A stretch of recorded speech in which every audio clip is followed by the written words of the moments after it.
And thank you for staying with us. Early Adopter is an immersive learning company with a focus on augmented reality in education.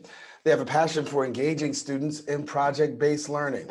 Well, how's the organization been adapting technology to create a more engaging experience for students in remote learning? Well, joining us now to share a little bit more about that is the General Manager of Early Adopter, Jay Van Buren. And Jay, good to have you. Hey, thanks for having me. This is great. Thank you so much for being with us. I want to talk to you a little bit about augmented reality because we hear the word augmented reality, but some people may not be so familiar with what augmented reality is. So please share. Sure. So augmented reality is when you're using a phone or a tablet. So you're looking through a phone or you're looking through a tablet. You're seeing the real world, but then you're seeing additional stuff on top of it. And it's different from virtual reality, which is the one where you have the headset on your head and you're completely in a different world. You're seeing nothing that's real at all. Augmented reality, you're still in the same room, you're still seeing everything around you, but you're then also seeing this other information. And what we've been doing to kind of change our playbook a little bit because of COVID is we've been finding ways for kids who are in different places to use augmented reality to see the same thing. So I'm in my room looking through my tablet or phone. You're in your room looking through your tablet or phone, and we're both seeing the same thing appear in our rooms, respectively. And we can talk to each other. That's where it becomes really powerful because of that social component.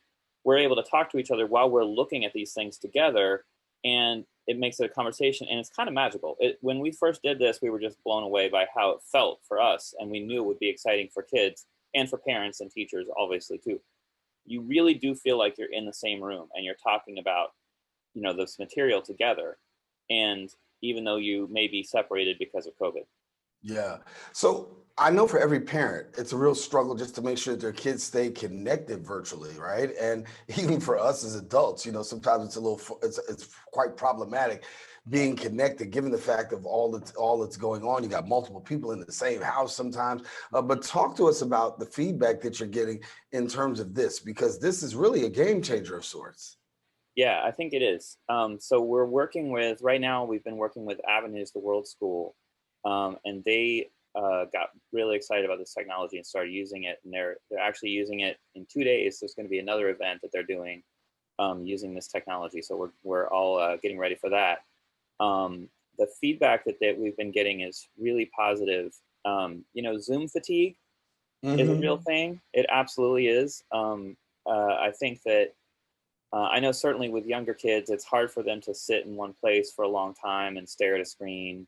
And for everybody, it is really. And when you use this platform, um, you're up, you're standing up, you're looking around. You can look at 3D objects, 3D virtual models. You can watch videos. You can see other kinds of material, and it's all in space around you. And because you're up and you're moving and you're walking around, I think it helps the learning process. It helps you kind of wake you up a little bit, and it allows you to see things that really go completely beyond what you can see on a 2D screen. I mean, this is really the promise and the exciting thing about augmented reality is that it is making information three-dimensional. And we as embodied beings, we are built to interact with the 3D world. That's what our mental software was designed for. I think we forget that. We spend so much time looking at books, computer screens, all of these 2D things, right? And we have historically for really the way that we want to interact with things in the world is in 3 dimensions. That's like a better, more natural way to interact with things. Well, augmented reality means that all the power of a computer and the power for the flexibility of all of that is now possible in 3 dimensions. So you can see things in 3 dimensions, you can walk around them, you can look at them, you can move them. All of that kind of stuff is possible in a 3-dimensional context. And that really changes education. So you really feel like augmented reality is going to be the future for technologies and education? I do. I really do. I mean, that's why I'm working in this industry, because I was in websites, 20 years ago. And, back then it was very exciting. The web was new and people were just figuring out what to do with it. And I loved that. I thought that was really fun. And so when I saw the new wave of augmented reality coming, I just wanted to jump right on that because I think it's going to change the way we do everything. I think it's going to change the way we interact with computers. Keyboards are going to go away. Screens are going to go away. We're going to have in our glasses the ability to put any information around us that we want. We'll just be able to wiggle our fingers in the air to type. This is going to take a few years, right? It's not going to happen tomorrow, but that is where we're headed. I would confidently predict that in 10 years, when you're talking about doing any kind of a task that has to do with a computer, you're not even going to say, I'm going to do blah, blah, and I'm going to use augmented reality. Because why would you use anything else? Like, of course, you're going to use augmented reality. Just like nobody says today, oh, I'm going to use a computer spreadsheet, right? Like, what other kind of spreadsheet would you ever use, right?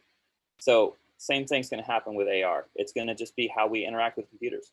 Yeah, yeah.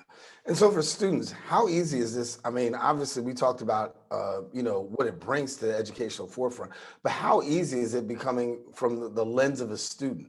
Because we do know students have a lot of challenges and learning virtually is a challenge. So talk to us about the ease that this gives students in terms of being able to grasp the concept and all the stuff that's coming before them. I do think it's pretty easy, really, technologically. It is as easy as just downloading an app. So they download an app. The app kind of steps them through how to use it, what to do. There's a little video that you see in the beginning that shows you what you're going to do. Once they place it on the floor, they pick a spot on the floor that becomes the center of the sort of augmented reality room that appears in their room with other material in it. And then actually kids take to it right away. They get it immediately. It's us that has the problem. It's the grown-ups that have to get their mind around it a little bit. But one of the things I think is a real advantage for this, where the kids, I mean, not just the fact that, like, obviously you can see different kinds of things, you can interact with each other. It's also just great getting them some experience and some exposure to this new technology. Because one of the things I like to say to people, the challenges in this industry are only half technical. They're half technical and they're half conceptual. Because you have to start thinking about information in a new way. And you have to start thinking about what you can do with it in an augmented reality context. And we all are going to need to think like that. We're going to be, that's the world we're going to be living in. And so if you can give your kids a chance to get in on this now, kind of learn a little bit more about how it works and how to think about it, they're going to be a step ahead because they're already starting to think in that way. And especially, younger people have more flexible minds. They'll probably get it quicker than us old folks will. But that, I think that's a big part of it. And then also, by the way we have the system set up, the kids actually just use a regular web-based interface to upload the content. So if they're creating a presentation for AR, they can upload it through a regular website. They can upload the pictures, upload the 3D models if they have them, upload the videos, and then they appear in this 3D space when they look through the app. So it's pretty easy. Pretty easy, but we'll see what the adults say about that one. Listen, real quickly before we go, if somebody wants to get in touch and get ahead of this and become a part early on, what do they do? Just go to earlyadopter.com and you can actually, there's a form on the website. You can just reach out through that. Or you can also find us. We're on Facebook. We're also on Twitter. So contact us any way that you want to. You can also just email me, JAY at early-adopter.com, and that would be a great way to reach out to. Well, thank you so much for being with us, Jay. We're excited to even bring this to people, let people know this is available. And as the future comes about, we'll remember this conversation. Right on. All right. Thank you. Jay Van Buren, our guest here, and want to thank him for joining us. Now, if you want more information, all you've got to do is go to their website, earlyadopter.com.